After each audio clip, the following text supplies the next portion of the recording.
feel like bravery is something that we actually put on, we kind of judge other people by or label other people by. It's not really your individual perspective. And certainly at that time, it was not like, I'm going to go home and be a big brave girl. Not at all.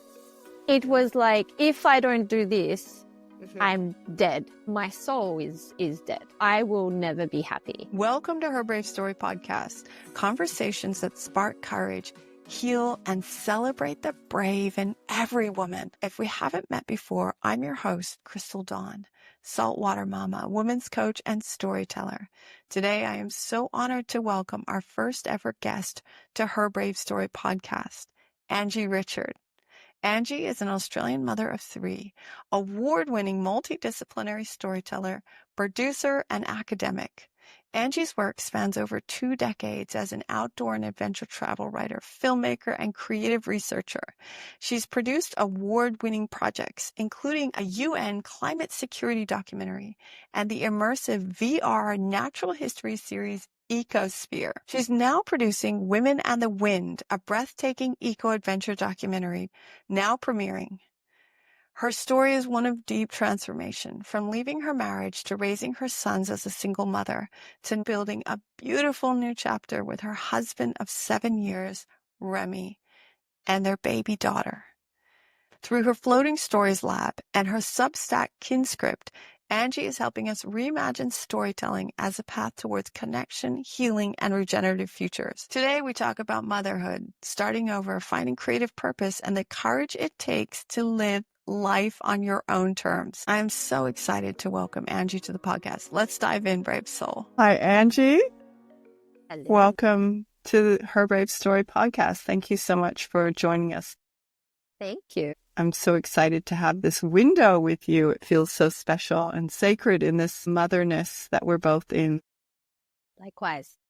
Angie, I'd love for you to speak to what it is that you do and a little bit about who you are, and in particular about multidisciplinary storytelling. You said it well. Such a tongue twister. You started on point. The first thing that I always say that I am is a mum.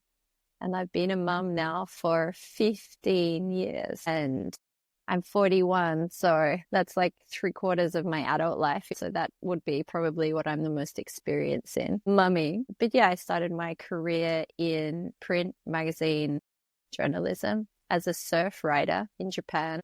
I started to weave in my real passions of environmental and humanitarian storytelling into that surf culture storytelling. That evolved into travel and outdoor writing, editing for magazines, to digital publications. That evolved accidentally into filmmaking and, VR. So that, just came to be like I'm essentially a storytelling artist. And how can we best describe that as multidisciplinary? I love storytelling artist. I don't really like labels so much, but we have to answer these questions of who we are professionally. I love that. Multidisciplinary sounds like it really covers quite a bit. I love how you say accidental filmmaker, went into this, went into that, and yet all of it sounds like it's been a continuation of your passions. Yeah, absolutely. I learned a methodology in my master's degree this year, autoethnography. I can just give you an overview of what it means to me is learning about the world through actual experience, like through lived experience. What just came naturally for me, going out, traveling around, being immersed in communities and having conversations with people and learning about different cultures and then facilitating those stories. That's an actual academic word for it. And it sounds fancy. It sounds legitimate. I just thought I was the loose cannon on this wild, winding path. Turns out it's very normal and legitimized in academia. So there you go. Fantastic. I feel so validated. That's right. Now you have a title, a label. Yeah. Like, wow. Tell us about where you started a new story, in particular about Colombia, where you took a massive risk in going a new direction, a moment that really catalyzed the trajectory of where where you started and where you are now, and it informs your work. Well, you picked a good one, Colombia. To get to that point is essentially, the tipping point story. I was in a very toxic marriage, my first marriage, for almost a decade, and I'd been living in Japan. I was pregnant with Hunter, my second. I had Ryder, he was a toddler. We faced the 2011 Fukushima disaster, which was caused by the earthquake and the tsunami. We chose to relocate back to Australia after several months of evacuation. And back in Australia, where I had hoped that being back there would improve the marital situation, it only deteriorated, got essentially worse for a multitude of reasons.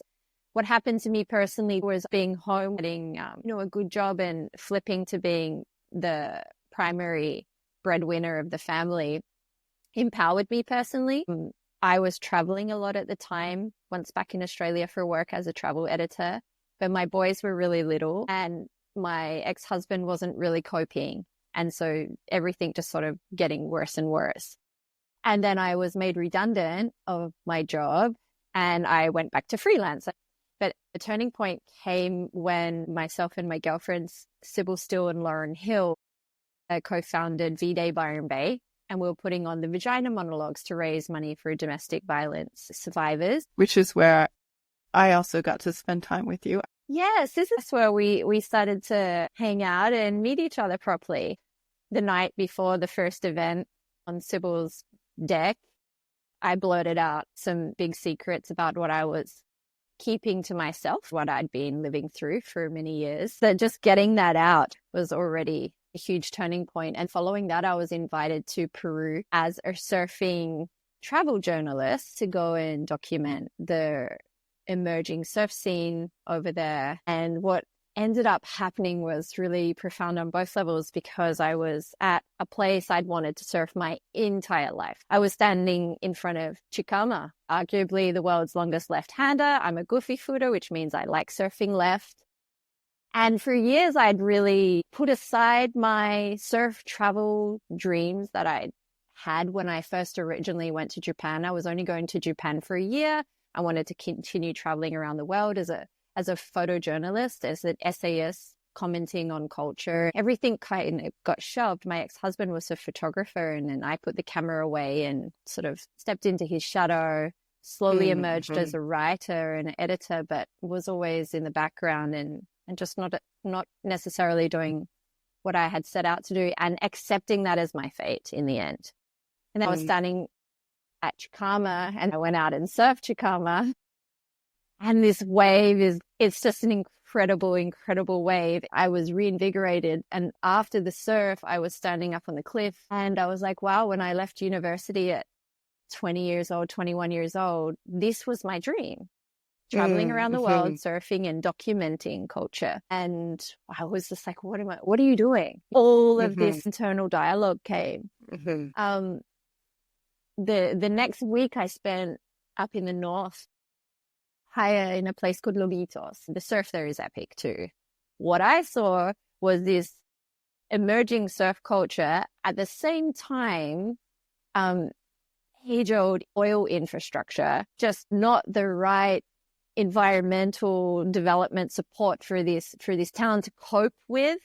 I saw a documentary in it and a story I wanted to tell. And my mentor was Taylor Steele. I was like, Taylor, we're going to do a documentary on this. And he was like, you should do it. It's just like doing a magazine editorial, only you do it visually. That's how I fell into filmmaking. I was preparing to go back to my husband and say, it's done. We're done. That was really a complete pivotal turning point, that trip to Peru. Essentially, the interesting thing about all of that was when I'd made that decision, finally, I'd been wanting to leave on and off for years, and then you're kind of financially trapped and you've got little kids and you don't want to tell anyone. There's so much stigma about abusive relationships and you wear all of that on your shoulders, and so many women don't leave because of this.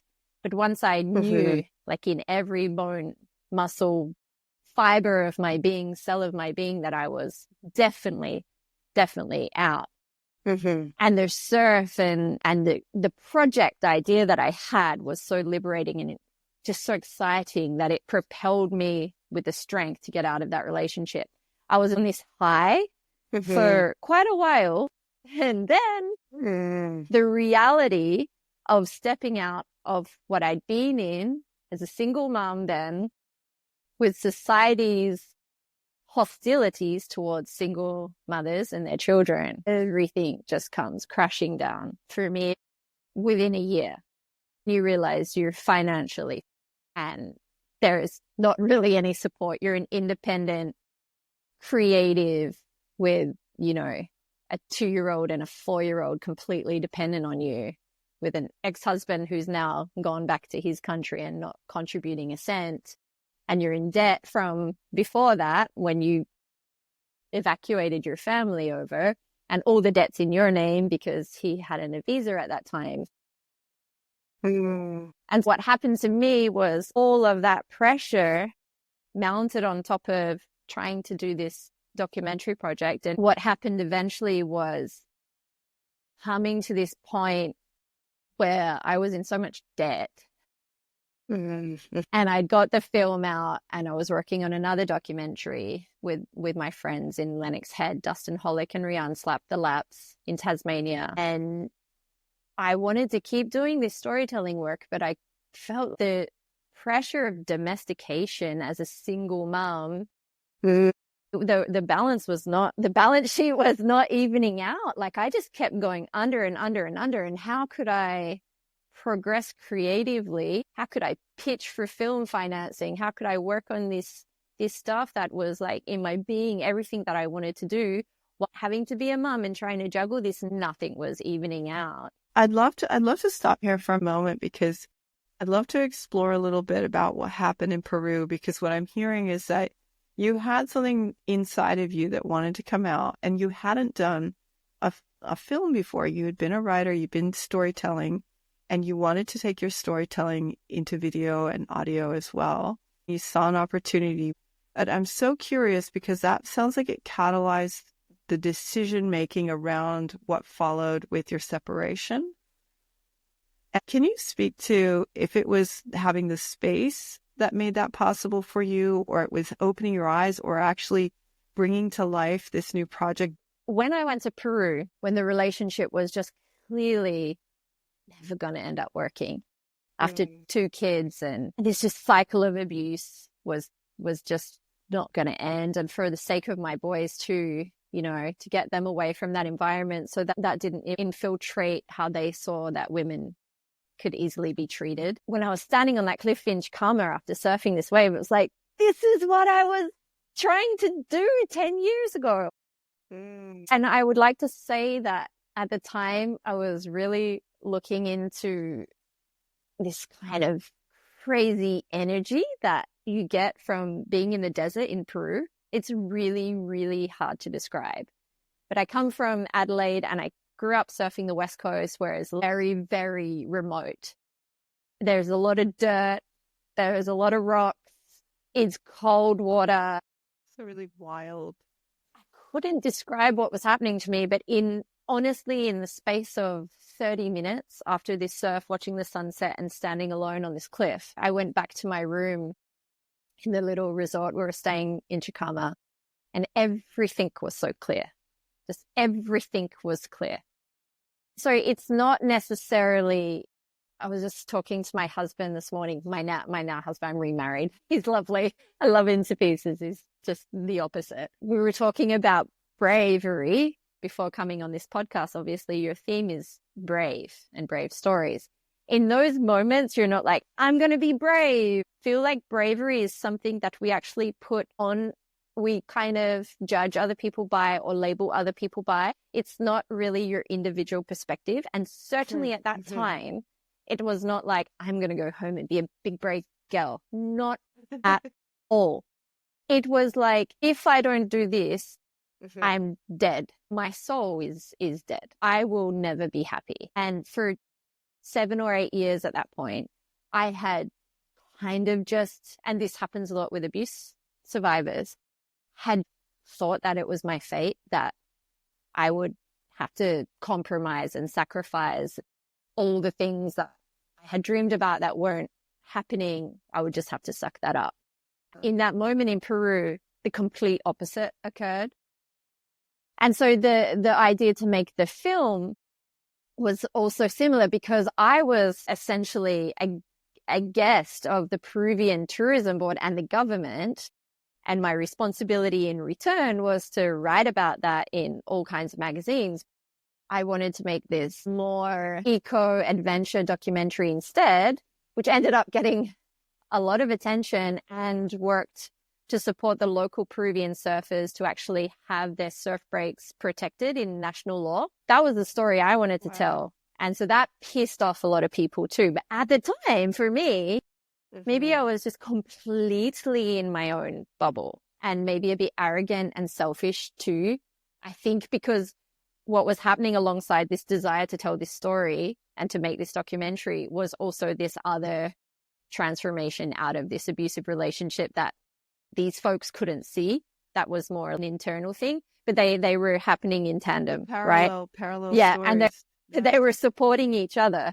So for me, it became like, absolutely, there's no question now that I'm leaving this relationship, and absolutely, there's no question I'm going to do this documentary, no matter what it takes. I'd actually intended to just write the doco and have Taylor Steele direct it. He was like, this is the fire in you. I'll just help you find the right team to shoot it and put it together, but you have the absolute capability to tell this story. And that was really cool too, because for so many years, I'd had this other man in my life tell me that I was not capable. And then I had someone like Taylor Steele, who I respected so much, and his then wife, Sybil, who's one of my best friends, who's, you know, the producer, the organizer. I had their mentorship say, absolutely, you can do this. Go for it. To be honest, the scariest thing was after several months had passed, going home, getting this film Double Barrel out there, realizing my financial situation. So what happens with trauma survivors a lot is we become hyper independent. I started to ignore the reality of my financial situation. I was on this high after this years of suppression. I just started to ignore that. And then it becomes to a point where you can't ignore it. So going to Colombia, for example, was not so much a courageous decision in my mind. It was a logical step. I wanted to be close to my kids. I wanted them to have this other outside perspective of life and education. I wanted to continue doing this work. Beautiful. I had a cool lover. He was super nice to the kids. I was also okay if that was just a short-term thing. So many single moms are so afraid to get into new relationships when they have kids. I was not like that. For me, I'd already been in one of the worst situations that I could be in front of my kids, that anything else would be a lot of a better positive example for them. And I also wanted to show them that if that boyfriend didn't turn out, that I'm okay. We'll just keep going on, which is what happened in the end, actually. And we had no choice but to educate them on the reality of life, is that some relationships don't last and that there are healthy ways to come out of them, actually. So that was all how we ended up in Colombia. I love that. And I love all the nuances in here. I'd love to, for a moment, just unpack a couple of things. When I hear you have this revelation when you're in Peru, you said it suddenly was clear to you. It's like the veil was taken down. You had a renewed sense of clarity that had taken you years to find. You had the clarity that gave you some kind of idea of what to do next. And then you had to take action on that. So you did take action. You didn't just have the vision and then do nothing. You actually took the action. You came home, things changed. And I want to speak also to this idea of hyper independence from trauma as well, and that women also are conditioned in a masculine power system that we have to keep doing as well, that our value is seen when we create a product versus who we are. And I love this shift that you make where you go into the feminine power, which is to call in more resources to say, I actually have to turn towards the thing that I haven't been turning towards, because it's super uncomfortable. It's uncomfortable to turn towards the debt and towards all the the hard stuff that's been happening. And for so many women, we don't turn towards the hard things. We just keep going over here to busy ourselves with the stuff. I was forced to turn to it. I'm trying to raise money for this next film project. I'm having smaller projects commissioned. I am like non-stop working. I have my 3-year-old home with me 3 or 4 days a week because I can't afford childcare. And Ryder by this time was at school. And the school window is like, 9:30 till 3 or something. There's not a lot of time in between to do all the things and then like clean a house and all the domesticated we're expected to do. Right? At the time, I was entitled to some benefits for being a single mom in Australia, not enough to survive on, and I'm working on top. And then as you earn more, your benefits, there's not a special selection for abuse survivor who's dealing with all this debt and the father is not paying child support because he went back to his country and there's no agreement with Australia, so child support couldn't chase any money. And there's no special section for that. It's black or white, and I never fit in one of the black or white boxes. I was forced to deal with the financial situation. I went and borrowed money off a friend, which I paid back. I almost went bankrupt, basically. And we're talking not that much money in the scope of I didn't have a home loan. I just had this debt from relocating my family, and it was so infuriating for me. 2 things happened. I wanted to get out of Australia, and I knew that I could survive on my freelance writing by not living in Australia and traveling around. That way I could be with my kids, educate them better in the world, keep doing my research and the work that I'd already felt I'd suppressed for nearly a decade. And I didn't want to have to stop that after having this, wow, this is what I wanted to do. Now I can do it. And then you get divorced and then you're a single mom. And then it's like, but can I really keep doing that? And I was determined by that point. You can have it all. So having it all means you have to do it all. And if you're doing it all, you're not being the best mother and you're not being the best storyteller. That you can't have it all and do it all and do it all well. Over the years, I started to realize that was true. 100%, especially if you want to parent a certain way without that long-term separation from your child and be involved in their life. There's so much pressure for women, period, in our society. And when it comes to mothering, additional pressure. And then you put that again with single mothering, then we're talking like way overhead with what's achievable, what you can even do, what other people think of you, how you can even navigate moving forward in certain situations whilst trying to parent the way you want to parent, whilst trying to co-parent, whilst dealing with trauma or with legislation or governmental issues. There's no time to deal with your trauma. No, there's none. And it ends up being a loss for your children. This hyper independence. Like there was no time for me to deal with my trauma. I was seeing a friend who was a life coach. She was really helping me. And she was like, you're not seeing this now, but you're suffering from PTSD. You were in a natural disaster and then you're grieving the breakdown of your marriage. And at the same time, I'd been at a shark attack just shortly after my divorce as well. That one that happened in Ballina, the Japanese surfer passed away. Which was fatal. Yeah. Yeah, it was fatal. I was there just as he was being brought in. So all these things like compounded and happened. And I was just like, there's no capacity to cope. Or I'm running on like 1,000,000 miles per hour. But that's this survival mechanism. And then it was like, what do I do now?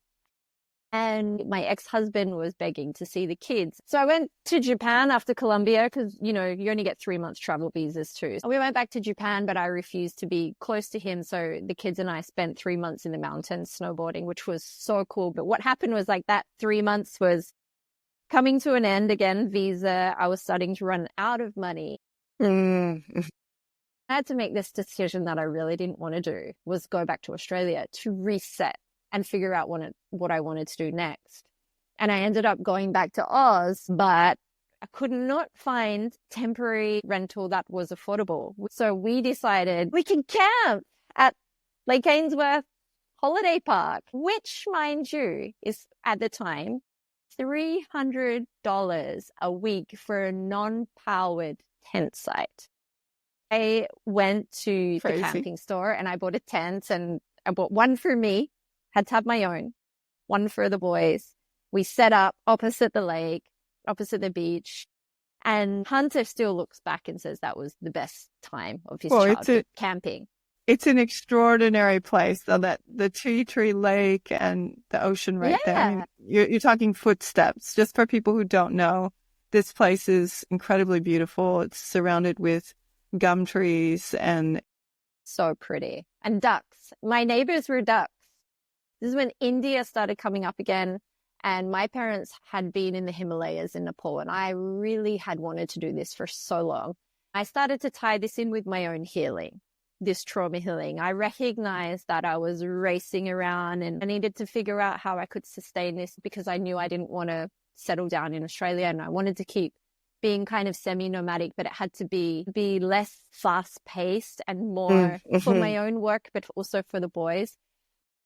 By this time, they were 5 and 7. I wanted to go and do a trek in the Himalayas. And there was a women's abuse agricultural farm that a friend, Alexa, had volunteered at. She was like, you've got to go there. They want you to teach storytelling stuff. They've got their own radio station where they're telling their own stories. And this is where I started to realize that there are so many other people in the world going through even worse than what I went through, but they're telling their own stories, and they're facilitating community stories, and they're doing this in this really healthy way. And I really wanted to learn from them, to get out of my kind of white feminist, white privilege, and learn from other women in the world. That became a central, really important thing for me. Sorry, where was that? Where was this place? That's in Nepal.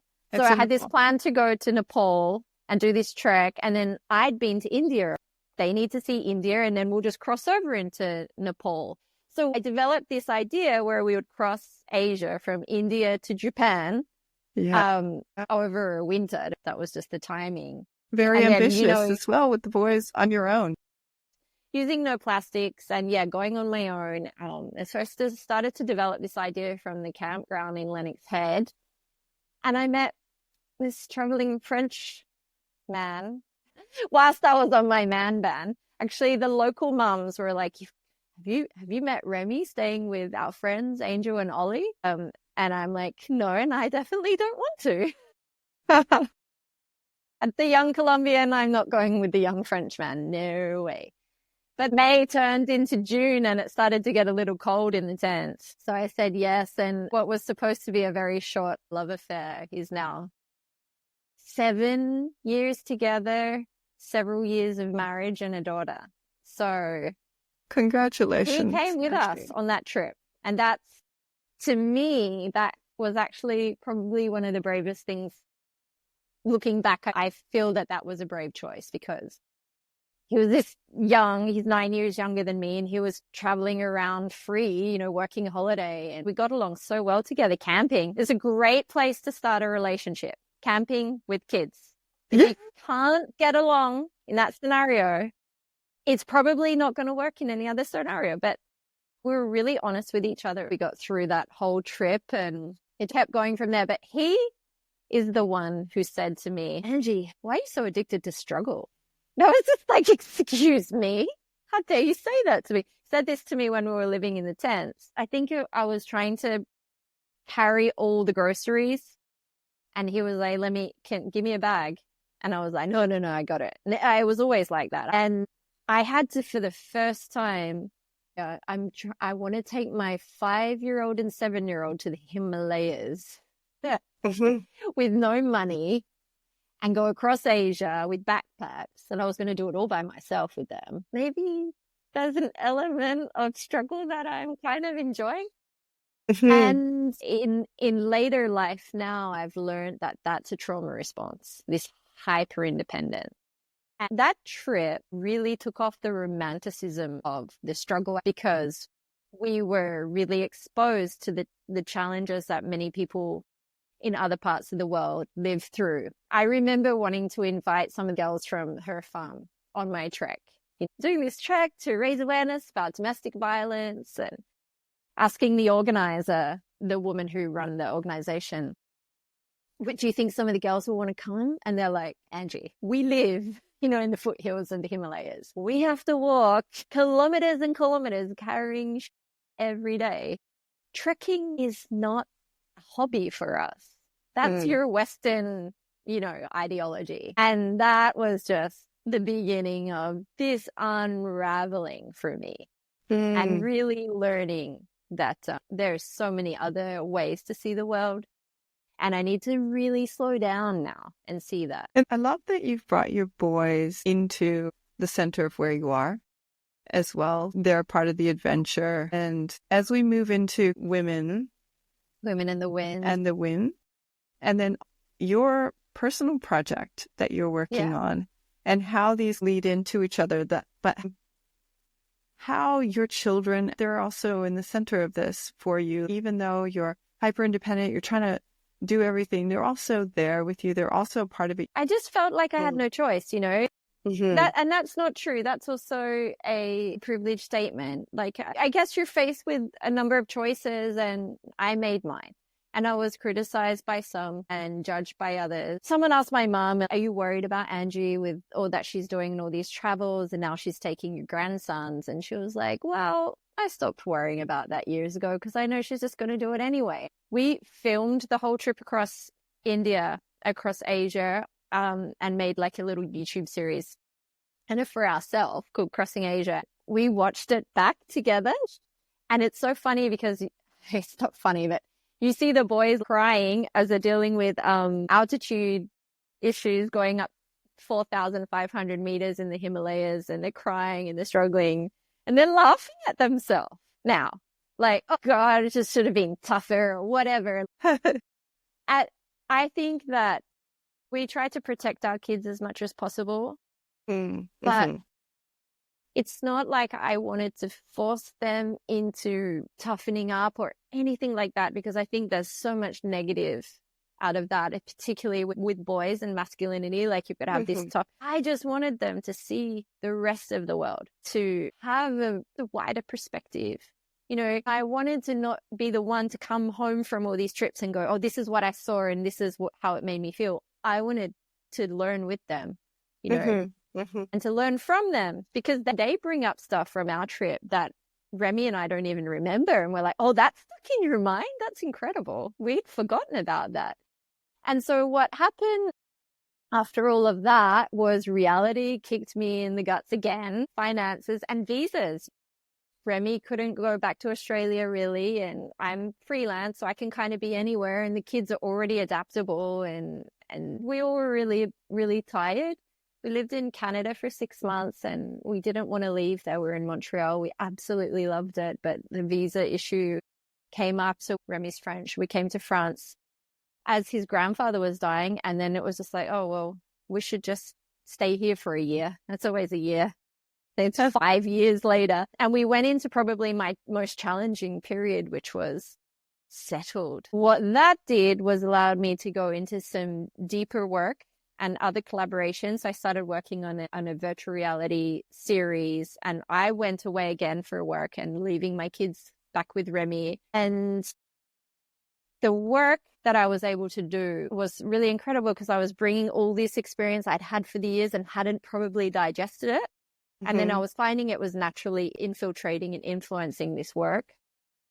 So that took over and took me to another level of my professional career. But I came back to the same original issue that I had years before. I was now leaving my family again to fly to Kenya to do 2 weeks there, and wanting to travel with them. So I had developed this idea of creating a floating stories lab, which is a research and storytelling sailboat studio that Remy and I were developing the idea for it during COVID lockdown. I'd just come back from filming in Raja Ampat, and I'd seen a sailboat come into where we were staying, and I realized that you could go kind of anywhere in the world in a sailboat. And like, as a surfer and a traveler who now wanted a stable home but wanted to keep moving around, the sailboat was like, oh my God, this is the most brilliant idea I've ever had. And COVID hit. We started to look at what kind of sailboat we might want to get, and do we want to refurbish one. I learned this research by a scientist in Brighton in the UK Dr. Karina Shiokin, who discovered the impact of fiberglass on marine ecosystems, particularly oysters and mussels. And coming from 3 generations of surfboard shapers and being a surfer, I've always known fiberglass is a yucky material.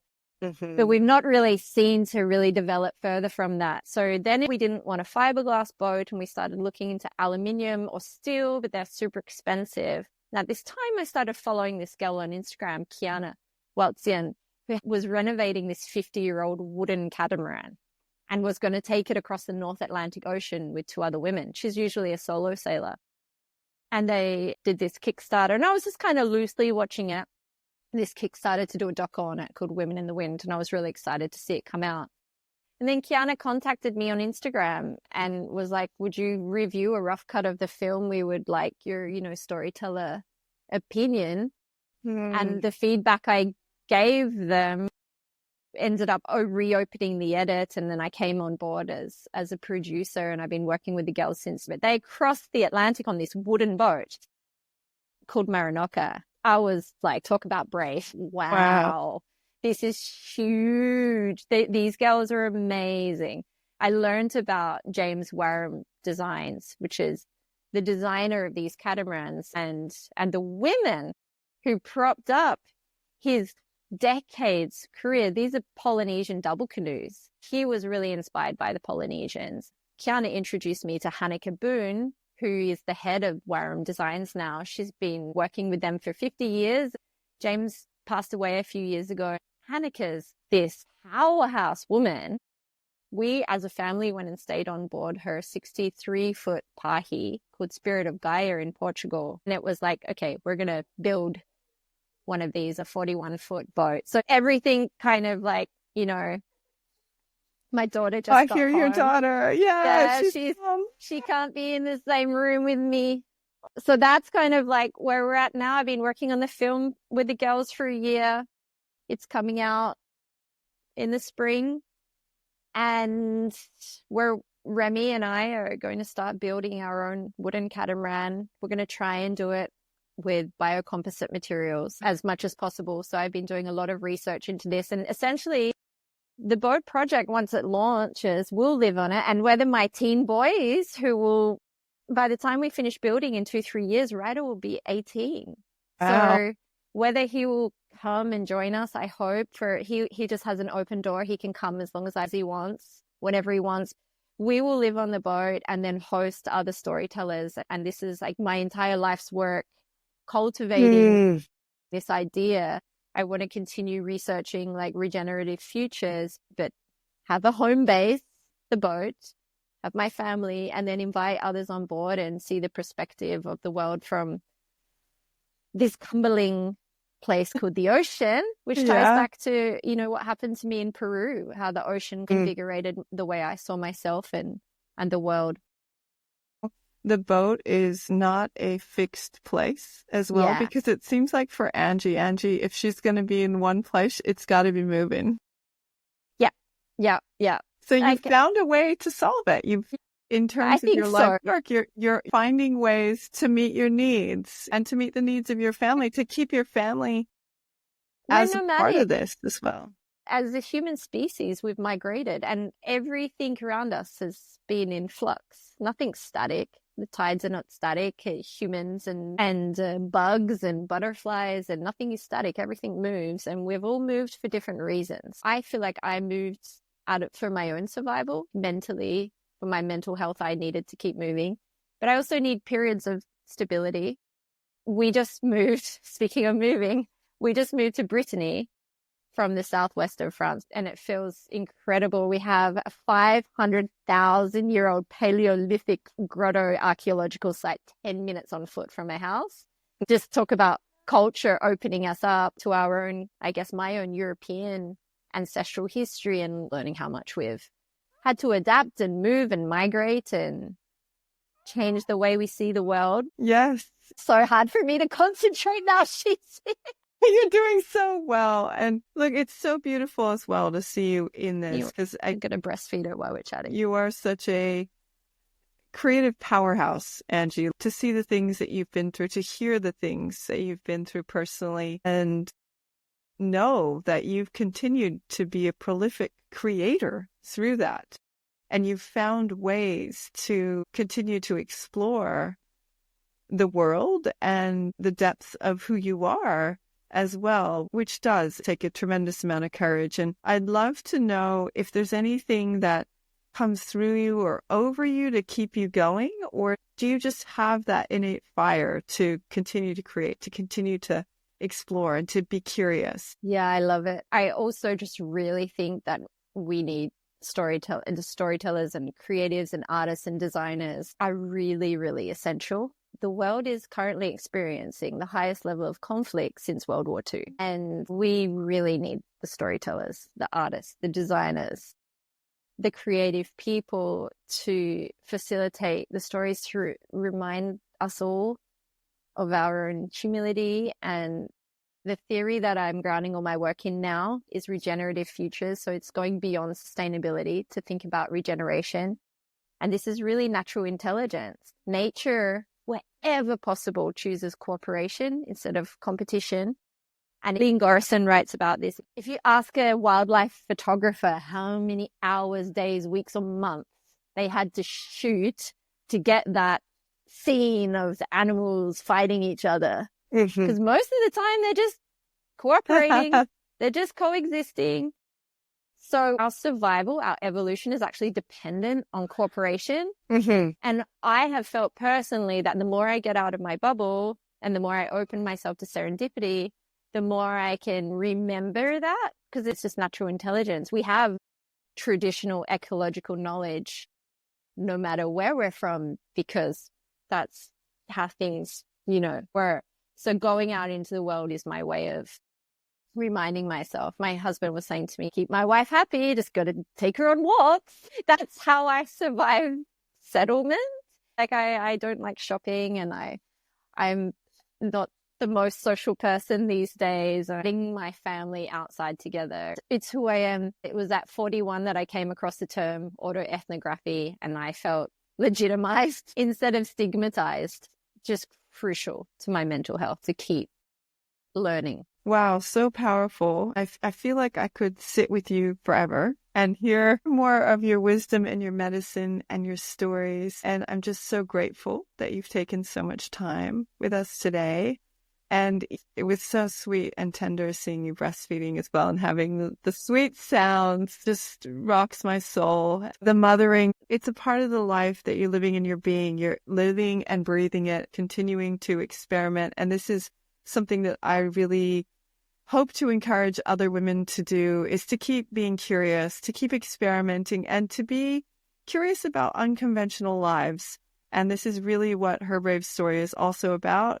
I want to close kind of on this side by saying that the whole Floating Stories Lab project is about sharing now. I want to stand back to a degree and work on projects that require me to think longer. There's this turnaround, especially when I worked in virtual reality, there's this short frame turnaround to get these stories out there. And I feel like I need to work on stuff that might take me 3 or 4 years to think about now. At the same time, there's an urgency to get stories out there too, because there's a lot going on in the world. But the Floating Stories Lab is really a place where people can come as a community project. But we have to build it first. And we're inviting people to come, because there's a process too, understanding supply chains and how toxic a lot of these materials are in boat building or surfboard making. And so there's a process in the actual creation of the vessel itself that will take the next 2 to 3 years. That's quite fascinating. Wow. How can people find you then? What's the best way for people to follow your work and learn more about what you do? So Tell us the places. I have 2 websites, Voyage Raj, which is the Floating Stories Lab. It's like family media site, and the Anitra Way is my personal storytelling studio. That's where my documentaries are. I really encourage everyone to check out the trailer for Women in the Wind. And I'm a part of the Women in the Wind Foundation that Kiana has created, which is to support with fiscal sponsorship and mentoring other eco-adventure females who are focused on female-led solutions to man-made problems. So great. I love that. it doesn't have to be sailing at all. So we're going to be launching, and I really think it's going to be an amazing project. I'm just so thrilled to be involved in that now and sort of stepping into more of a mentor role, more of facilitating other people to tell the stories that they want to tell and share the issues that are important to them, because they're all really important. I want to share and help other women, particularly single mothers especially. I feel like it's this not untapped potential, because they want to contribute so much. But like we were saying before, you're just trying to survive. And under-resourced. It's so hard to have the resources to do that work. I was particularly stubborn and just went and did it anyway. But that is just not really recommended, because, you know, my mental health suffered. And then your kids are suffering too. So I think we urgently need to hold space and create more community for single mums to be able to express their creativity, because they've been through a lot and they see the world in a way that's really important. Absolutely. As also a single mom and who's gone through those things too, I definitely have a big heart for single moms. I know exactly what you're talking about in terms of this can really break you open as well. For some people, it can actually be the catalyst for massive change, and having the right kind of support to be able to unleash that creative fire is absolutely essential. Yeah. Women and the wind. Yeah. Working on this end of April, May for the events. And then we hope to be on digital streamers by the middle of the year, kind of in those sales talks now. Yes, darling, you can't wait as well. I think everyone is going to love this film. Kiana is just incredible. Leke and Elisa. Elisa is the cinematographer. Her work is just absolutely stunning. Leke is just an incredible woman who's really passionate about ocean plastics and cleaning up plastics from the ocean. That's essentially the underlying theme behind the film, is the girls following the flow of plastics across the North Atlantic. There's a lot of talk about the Pacific plastics in the Pacific Ocean, but not a lot in the North Atlantic. And so they set out to follow that and focus on that. And then the adventure out of their hands took over. I mean, they got hit by 3 low pressure systems in the North Atlantic Ocean on this wooden sailboat that's 50 years old that they had refitted for nearly 2 years by themselves, you know. Wow. And that's when, for me, this film that particularly I was passionate about it is because it's like a mirror of my life. You set out to do something, and then the storms come. Takes on a life of its own. And I feel like we're just so used to trying to control outcomes. And the girls were incredible in how they were talking about this, the times when you need to fight and times when you need to surrender. This film is really about fighting for what they believe in terms of not being able to get any financial backing to make this doco and to go on this adventure. So fighting and doing the refit by themselves with no money, and then going out and doing it. But then Mother Nature is like, you're not going to fight me and win. You're going to have to surrender to everything I throw at you.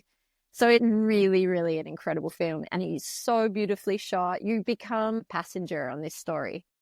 Wow. It's a very different kind of documentary. It's observational, and you really feel like you were on this. And I think it's going to inspire a lot of people. Oh, beautiful. I love the sound of it. I looked at the trailer and I've been following along a little bit on social media. So I'm excited about that. And I'm super excited about your Floating Stories Lab too, and Thank watching you. that coming together. What an incredible partnership to be in. And congratulations. And we didn't get to talk about so many things, Angie, that you've been through. I'd love to have you on again another time, because there's so much that you bring to being a woman in the world. Now I have to surrender to a very tired and hungry child. You've done an incredible job, and thank you so much. I just want to say from the bottom of my heart, I really appreciate you, and I appreciate your belief in me as well, and coming on this and being a part of my new project, of this new experiment where my own curiosity leads me. So thank you for supporting women who are trying new things as well.